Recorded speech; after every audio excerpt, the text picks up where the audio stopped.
महाभारत में एक प्रसंग आता है आदि पर्व में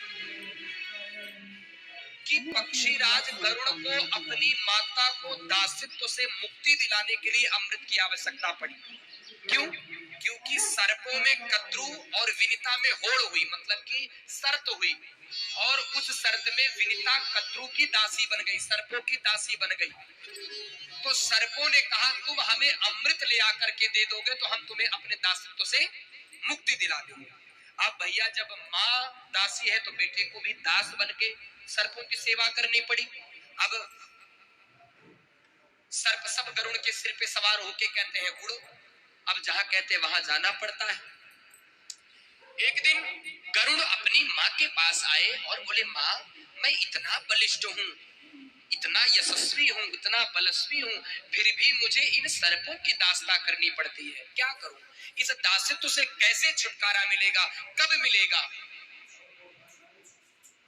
तो माँ ने कहा बेटा मिल तो सकता है, लेकिन उसके लिए तुझे अमृत का कलश लाना पड़ेगा। तो बेटे ने कहा माँ मैं आपके लिए सब कुछ करने के लिए तैयार हूं। और सच्ची भैया गरुड़ की तरह हमें भी अपना स्वभाव बनाना पड़ेगा। मेरा यहाँ पे जितने बच्चे बैठे हैं कम या ज्यादा, उन सभी से प्रार्थना है कि आप यहाँ पे आए हैं, छोटे हैं परंतु आवाज आप समझ रहे हैं, पाप पुण्य सब समझ सकते हैं, इतने छोटे बच्चे नहीं रहे।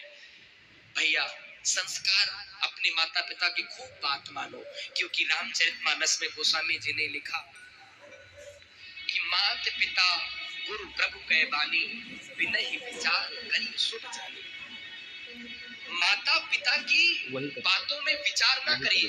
माता जी कहती है बेटा इस कुआं में कूद जाओ, भैया 1 मिनट मत सोचना, तुरंत कूद जाना। मैं नहीं कह रहा हूँ, गोस्वामी जी कहते हैं रामचरितमानस की में कि मात पिता गुरु प्रभु कह बानी बिनहि विचार करिए शुभ जानी। बिना विचार करे हुए शुभ मान लीजिए। जो मैया कहते हैं, जो बाबा कहते हैं बेटा ऐसा कर, तुरंत कर दीजिए, क्योंकि माँ से बढ़ करके क्या है?